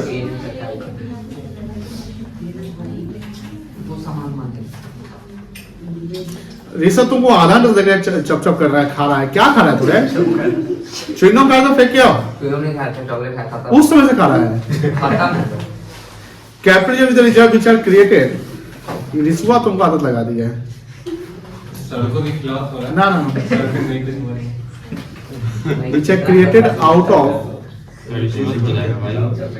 इस वो टॉपिक कोई खाएगा बताइए, कीड़ा भी जाग जाएगा। Which are created out of capital profits. Capital जब किससे क्रिएट किया जाता है बेटा? Out of capital profits. तो सर ये कैपिटल प्रॉफिट क्या होता है? कैपिटल पे प्रॉफिट होता है, बेच के। Capital profit is created on sale of capital assets or fixed assets। हाँ, कैपिटल एसेट्स मतलब जो लॉन्ग टर्म हमारा एसेट्स है। मान लो कि हमारा बिजनेस है और हमारा बिजनेस है और हमने किसी बिजनेस को खरीदा, तो बिजनेस और लॉन्ग टर्म पर्पस क्या आ गया? और उसके बिजनेस का वैल्यू मान लो 1 करोड़ है, कितना है? और हमने 90 लाख में खरीद लिया। मेरी बात समझ में आ रही है? किसी बिजनेस का वैल्यू 1 करोड़ है और हमने 90 लाख में खरीदा। 1 करोड़ से ज्यादा पे नहीं, 1 करोड़ से कम में खरीदा। मेरे लिए फायदा है कि नुकसान है? फायदा है। तो यहाँ 10 लाख का जो फायदा है, ये मेरा डेली का फायदा है कि वन टाइम या किसी स्पेसिफिक पर्पस का फायदा है? स्पेसिफिक पर्पस से फायदा हुआ है। तो जब वन टाइम या स्पेसिफिक पर्पस से जो फायदा होता है उसको हम कैपिटल प्रॉफिट कहेंगे। जैसे हमने 1 करोड़ की चीज को 90 लाख में ही ले लिया तो 10 लाख हमको बेनिफिट हो गया। 10 लाख हमको क्या हो गया? बेनिफिट हो गया। तो that 10 lakh is called capital profit. और उस कैपिटल प्रॉफिट को ट्रांसफर किया जाएगा कैपिटल रिजर्व में। अब आपके मन में सवाल होगा सर, मान लो 10 लाख के सामान को हमने 1 करोड़ के सामान को 1 करोड़ 10 लाख में खरीदा, ऐसा हो सकता है? हो सकता है। मान लो कि जिस बिजनेस का हम खरीदने जा रहे हैं उस बिजनेस का रेपुटेशन अच्छा बना हुआ है, उस बिजनेस का गुडविल अच्छा है, उसका कस्टमर बेस है, तो हमको तो फायदा ये हो जाएगा कि भैया फ्यूचर में हम उसको बिजनेस को खरीद लेंगे तो कस्टमर तो बना बनाया मिलता रहेगा मुझे। मिलेगा ना। कस्टमर जब बना बनाया मिलेगा तो मुझे बिजनेस को ज्यादा एडवर्टाइज प्रमोट करने की जरूरत नहीं है। तो हम ज्यादा देकर खरीद नहीं सकते हैं क्या? कोई चीज होता है कि आपको फ्यूचर जब फायदा दे तो ज्यादा देकर खरीद लो। जैसे जमीन देखते होंगे आप कि कोई खरीदा, उसकी वैल्यू ज्यादा है, फिर भी हम खरीद लिए। अभी मानो कि महाराजा का वैल्यू 1 करोड़ हो, सपोज करते हैं, महाराजा मिठाई वाला, महाराज है, अच्छा महाराज, ठीक है, महाराज मिठाई वाला का वैल्यू 1 करोड़ है सब गलत बोल। और हमको मान लो अपॉर्चुनिटी मिला खरीदने का, तो हम तो 1.25 करोड़ में खरीद लें। अब सपोज करो कि 1 करोड़ का सामान, ध्यान सुनोगे, 1 करोड़ 10 लाख में खरीदे, तो सर वो जो 10 लाख आप जो एक्स्ट्रा पे कर रहे हो, क्या वो अभी आपके लिए कैपिटल प्रॉफिट कहलाएगा? नहीं कहलाएगा, वो कैपिटल लॉस हो गया। वो 1 करोड़ 10 लाख में 10 लाख एक्स्ट्रा दे रहे हैं, वो आपके लिए गुडविल कहलाएगा, क्योंकि आप गुडविल का पैसा एक्स्ट्रा दे दिए। तो प्रॉफिट जब हम ज्यादा चीज ले रहे हैं और कम दे रहे हैं, कंपनी से शेयर इशू करते सुनते होंगे, शेयर आईपीओ सुने होंगे, आईपीओ, आईपीओ का फुल फॉर्म क्या होता है? Initial public offering. जैसे हमेशा आईपीओ आते रहते हैं, तो जो आईपीओ आता है तो बहुत सारे आईपीओ प्रीमियम पर इशू होते हैं। किस पे इशू होते हैं? कोई भी शेयर जो है डिस्काउंट पर इशू नहीं होता है, न्यूली शेयर। तो जो कंपनी शेयर प्रीमियम पर इशू करती है, मान लो कि 10 लाख की शेयर उसकी फेस वैल्यू है, बेस प्राइस कितनी है? 10 लाख, और 11 लाख में इशू हो गया, तो 1 लाख ज्यादा आया ना, पब्लिक से 1 लाख ज्यादा आ गया। तो वो 1 लाख रुपए जो ज्यादा आ रहा है वो भी कैपिटल प्रॉफिट कहलाएगा। बिजनेस के लिए, हाँ। लेकिन उसको कैपिटल रिजर्व नहीं ट्रांसफर करेंगे, उसका एक सेपरेट अकाउंटिंग बनता है, इसको बोलते हैं सिक्योरिटीज प्रीमियम। ये क्या होता है आगे हम लोग डिस्कस करेंगे, बट यही समझिए कि अगर हम शेयर इशू करते हैं प्रीमियम पे, तो प्रीमियम का पैसा रेवेन्यू प्रॉफिट नहीं होता है, वो क्या होता है? कैपिटल प्रॉफिट होता है। तो जब स्पेसिफिक प्रॉफिट, यानी जैसे मान लो कि हम लैंड बेच दिए, 10 करोड़ की लैंड हमने 12 करोड़ बेचा, तो 2 करोड़ फिर प्रॉफिट हुआ। तो लैंड बेचना मेरा रेगुलर काम नहीं है ना, तो वहां पर 2 करोड़ प्रॉफिट क्या करेगा? Capital profit. सर अगर मान लीजिए कि आप रियल एस्टेट का बिजनेस करते, बात नहीं रिजो और ऋषभ, रियल एस्टेट का बिजनेस करते हैं, रियल एस्टेट समझ रहे हैं ना? तो वहां लैंड खरीदना बेचना तो रेगुलर का काम होगा। सर वहां प्रॉफिट है तो क्या वो कैपिटल प्रॉफिट कहलाएगा? नहीं कहलाएगा, वो तो नॉर्मल और रेवेन्यू प्रॉफिट में आ जाएगा। मेरी बात को आप फोकस करिए। अगर टाटा मोटर्स कंपनी ट्रक बेचकर प्रॉफिट बनाती है तो उसके लिए रेवेन्यू प्रॉफिट वो पीएल में दिखा देगा, वो गुड्स है ना ट्रक उसके लिए। लेकिन आपने कोई ट्रक खरीदा, उसको प्रॉफिट पे बेच दिया, मान लो रीमॉडलिंग करके आपने प्रॉफिट पे बेच दिया, तो वहां जो प्रॉफिट आपके लिए वो रेवेन्यू प्रॉफिट, वो क्या हो गया? तो सिंपल इसे गुड्स और एसेट्स को हमने क्लासिफाई किया था कि गुड्स का मतलब जिसका आप ट्रेड करते हैं, और गुड्स को बेचकर जो प्रॉफिट होती है वो रेवेन्यू प्रॉफिट होगा। मेरी बात समझ में आ रही?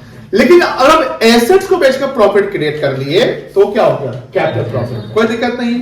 तो कैपिटल प्रॉफिट का मतलब क्या हुआ? Capital profit is created on the sale of capital assets और फिक्स्ड एसेट्स। कोई दिक्कत नहीं है। Some examples of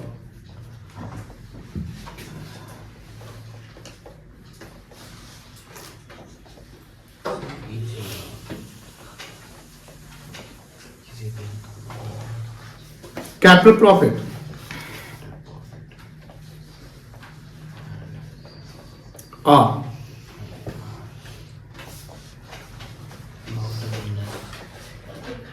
profit on sale of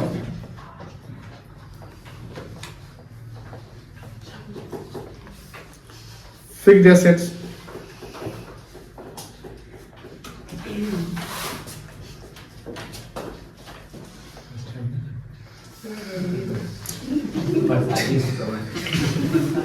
issue of share,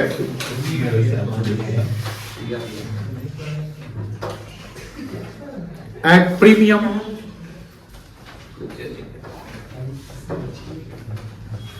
premium amount is the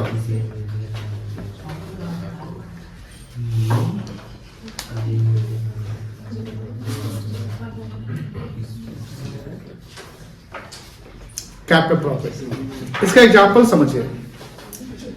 मान लीजिए कंपनी, जैसे शेयर क्या होता है? वैल्यू होता है कि नंबर होता है? नंबर होता है। तो नंबर ऑफ शेयर जो है कंपनी इशू कर रही है,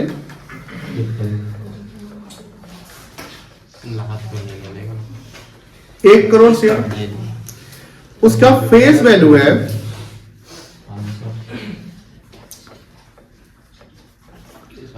100 रुपीज पर शेयर। ठीक है, लेकिन कंपनी जो इसको इशू किया प्रीमियम वो मान लो 150 रुपए पर शेयर इशू किया। बताइए कितना ज्यादा इशू किया? 50 रुपया, तो यहां पर 50 रुपया प्रीमियम पर शेयर कितना आएगा? 150 माइनस 100, 50 रुपया आ जाएगा पर शेयर। तो पूरा वैल्यू कितना आ जाएगा जिसको हम डालेंगे सिक्योरिटी प्रीमियम में? 50 करोड़ आ जाएगा। 1 करोड़ शेयर पर शेयर नंबर ऑफ शेयर है, तो 1 crore into 50,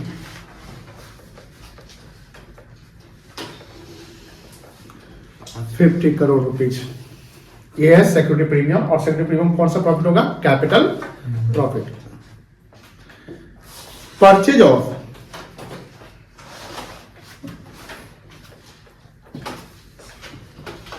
business of others company और firm and which is less than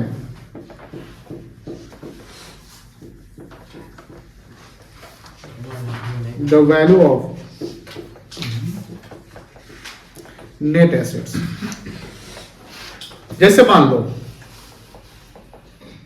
हम जिस कंपनी को खरीद रहे हैं, मान जिस ऑर्गेनाइजेशन को खरीद रहे हैं, उस ऑर्गेनाइजेशन का टोटल एसेट्स वैल्यू जो है, टोटल एसेट मतलब ग्रॉस एसेट्स, ठीक है, वो सपोज करिए कि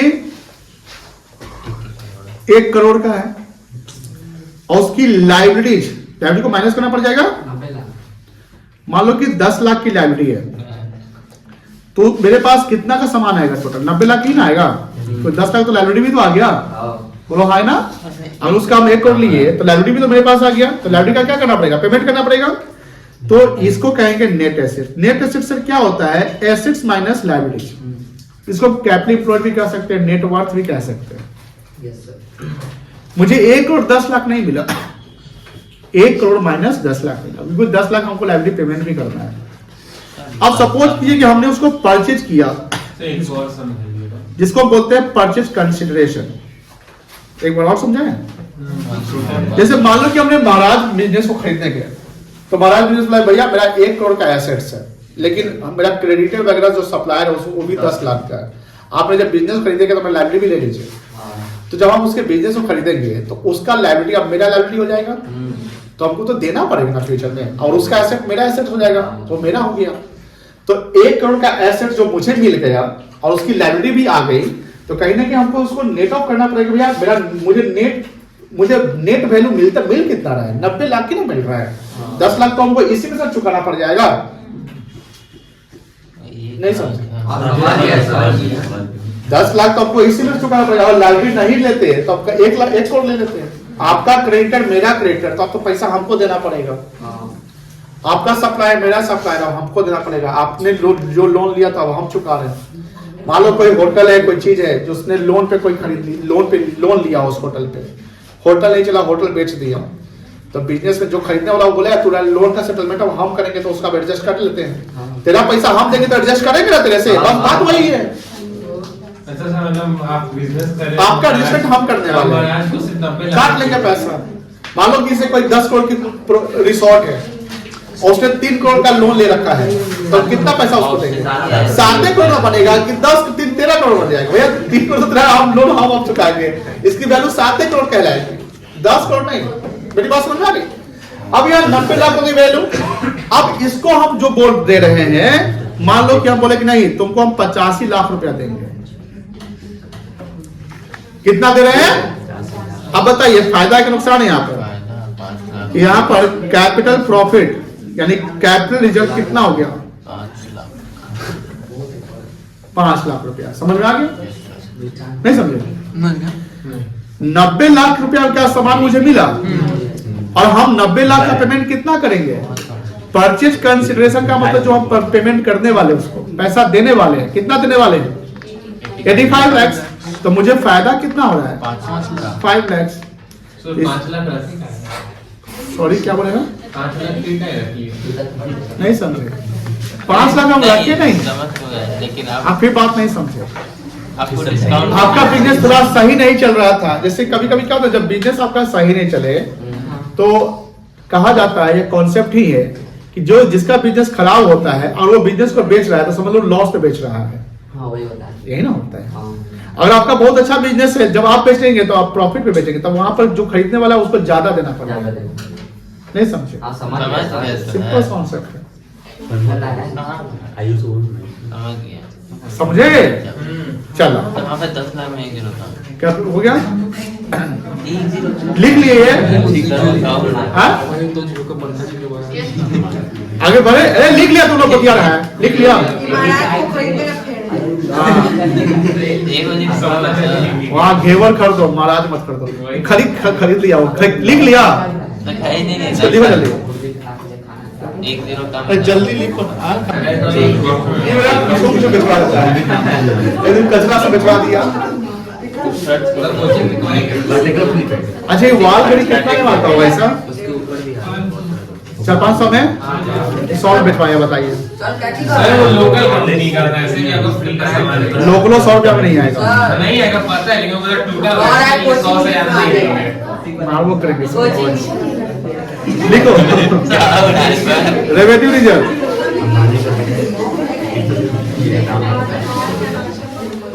ऑर्डर मिला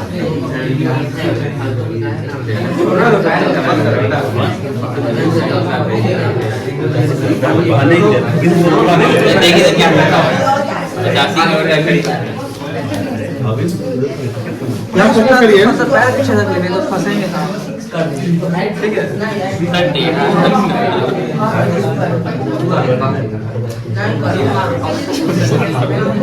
रेवेन्यू रिजर्व वो लिखो। are the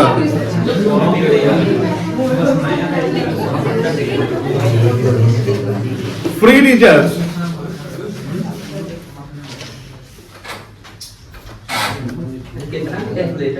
which are created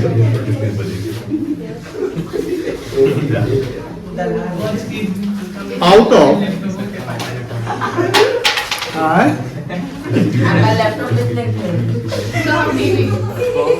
laptop कितना साल का है? बिछवाना दो, 12 साल पुराना है। तो लेवो नहीं करेगा, क्या बात है? आपको सब पैसा 5 देना लाख में बिक पड़ेगा। जाएगा। इनको पैसा देना पड़ेगा ऊपर, तुम्हारे को करेगा 5,000। 5,000 में बिक जाएगा। 12 साल नहीं, 13 साल पुराना है। 5,000 में बिक जाएगा। 13 साल 13 साल 5,000 में बिक जाएगा। 4,000 आपको देंगे, 1,000 अपने रखेंगे। तो डील है तो 10 से भिजवा दो तो दे दो। उसका हार्ड डिस्क ही तेरा 10,000 का होगा। कंपनी भी बंद हो चुका है वो। हाँ, कंपनी यहाँ नहीं कंपनी चलता है। तो फिर सर हमें वो नया लैपटॉप लेना है इसे। 5,000 से ज्यादा में नहीं बिकेगा। एक्सेस का लीजिए, एक्सेस का लीजिए। थोड़ा सेवा अगर लॉस हो गया ना तब नहीं लिए। 90,000 का दे देना। सर जल्दी बोलिए, 5,000 में बेच रहे हैं? नहीं 10,000। 10 तो छोड़ दीजिए सर। तो हम जान रहे हैं तो 5 में बेच, हम बोल देंगे हाँ तो बेच के आएगा 10 में। ये बहुत तेज लड़का है। ऐसा नहीं बिकेगा। आप वो आना इसको भिजवा दो। Revenue reserve. अरे सुन ले, revenue reserves are the reserve are the free reserve. Free reserve का मतलब ये फ्री है, कोई स्पेसिफिक रिजर्व नहीं है। फ्री रिजर्व है जिसका हम यूज कहीं भी कर सकते हैं। मेरी बात समझ? देखो रेट हुआ, कुछ स्पेसिफिक रिजर्व होते हैं जिसको हम कैपिटल रिजर्व कहते हैं, वो फ्री रिजर्व नहीं होता है। फ्री रिजर्व का मतलब कि उसका यूज सब जगह नहीं कर सकते, किसी स्पेसिफिक जगह यूज किया जा सकता है। लेकिन रेवेन्यू रिजर्व जो होता है वो फ्री रिजर्व होता है, वो कहीं भी यूज किया जा सकता है। मेरी बात समझ में आ रही है? जैसे बिजनेस का जो प्रॉफिट आया, उस प्रॉफिट को आप कहीं भी यूज कर लीजिए, लेकिन शेयर इशू किए प्रीमियम पे, तुम दोनों को मारेंगे भैया। सुन नहीं रहा है गधा, लेकिन बात कर रहा है। सुन लीजिए।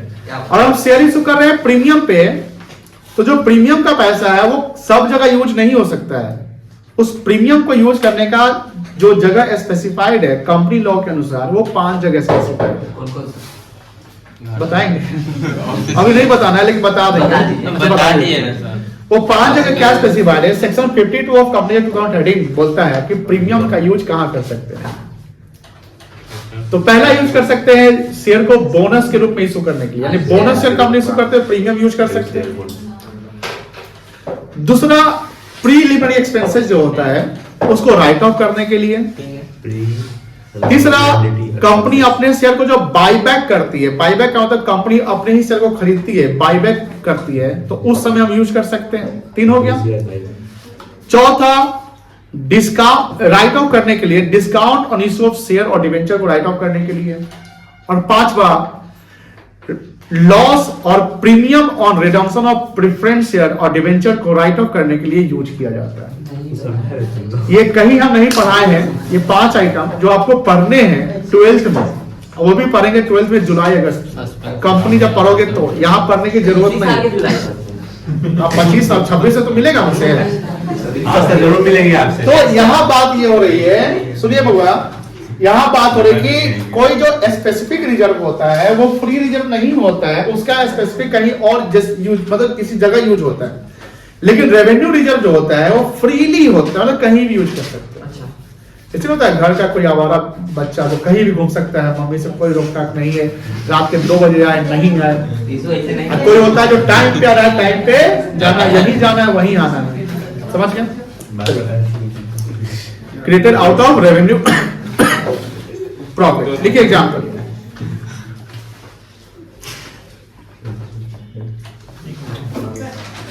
ये example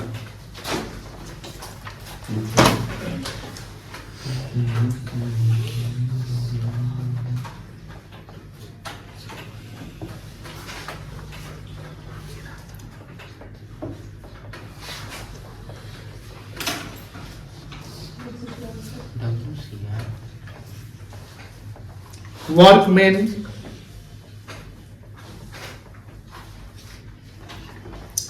compensation reserve,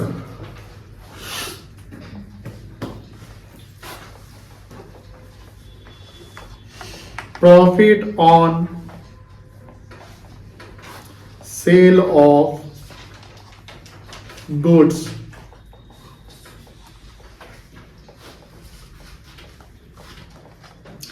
reserve fund,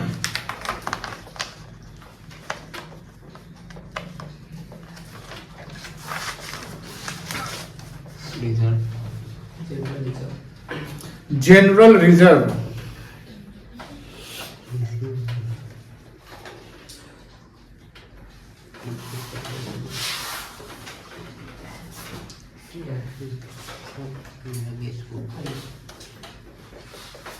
revaluation reserve,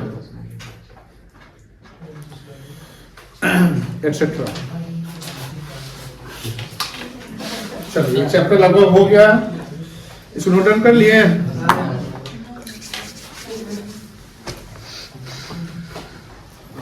तो सर आप खत्म हो गया अकाउंट? कल से रिविजन कराते हैं, रिवीजन से सर टेस्ट के सर अपने क्लास में डिवाइड करना है। अकाउंट से भी नहीं करवाएंगे, करवा देंगे। अकाउंट के कुछ बच्चे नए हैं, कुछ चैप्टर छोटा होगा, तो अकाउंट्स हम कल से 1 घंटा रिवीजन कराएंगे, 1 घंटा इकोनॉमिक्स जो है, जैसे बीएसटी कल कौन सा दिन है? सर कल इस सप्ताह बीएसटी फर्स्ट है ना? नहीं इकोनॉमिक्स चलेगा। और जैसे बीएसटी खत्म हो जाएगा तो बीएसटी रिवीजन खुद कर लीजिएगा, फिर 1 घंटा अकाउंट्स 1 घंटा इकोनॉमिक्स डेली चलता चला जाएगा टिल 31 जनवरी। हो गया, हटा दे। उसके बाद 2 से स्टार्ट। 15 एक मिनट रुकिए ना। Sir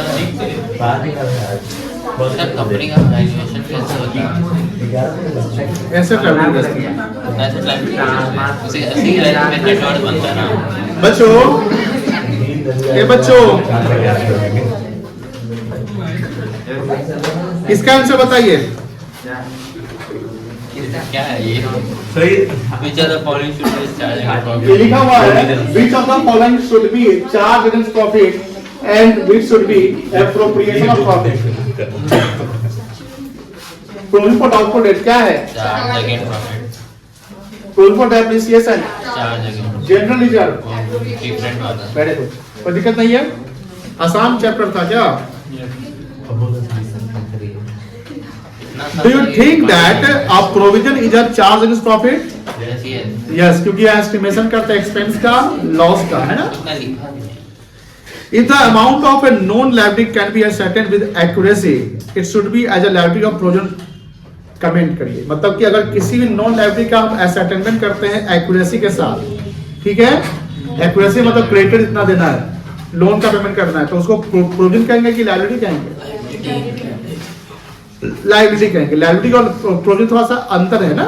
Yes. होने वाला है वो प्रोविजन जाएगा, जो है वो लाइबिलिटी जाएगी।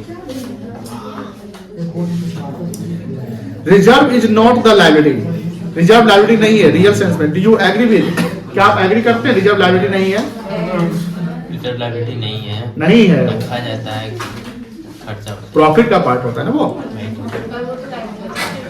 Capital reserve are freely distributed profit. Capital reserve क्या फ्रीली डिस्ट्रीब्यूटेड प्रॉफिट है कि नहीं है? क्या अभी बताया था ना, नहीं है। नहीं है। फ्री रिजर्व कौन है? रेवेन्यू रिजर्व है। फ्री रिजर्व कौन है? रिजर्व। तो नो, ठीक है ना, कोई दिक्कत नहीं है। तो एक काम करना, ये 1 mark higher think, higher other think skill question कर लेना है। एमसीक्यू नहीं है क्या? ये तो एमसीक्यू कर लीजिएगा। एक काम करिए ना, अभी कितना बज रहा है? नहीं सर, बीएसटी में 9:12, 18 मिनट तक करना है। 30 मिनट शुरू करेंगे बीएसटी। अब नहीं शुरू करेंगे बीएसटी से। कितना बचा हुआ है जी? अरे चैप्टर शुरू कर दिए थे, अब तो खत्म तो होगा। अब समझ पड़ेगा। होमवर्क देते ना तो बहुत नहीं बना के लाता है, बोलता है कॉपी छूट गया। हम लोग बना के लाते हैं। हाँ? बना के लाइएगा कसम से। होमवर्क लिखो।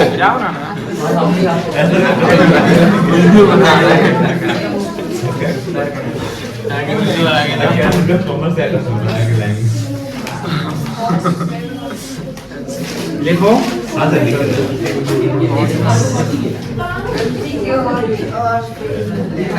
क्या है ये? Fill in the blank. ये हम नहीं भेजने वाले हैं, तुम लिखो। जो है क्वेश्चन लिख के बता दीजिए। खत्म है, लिखो। क्या क्या देखिए चलिए आज अकाउंट्स खत्म।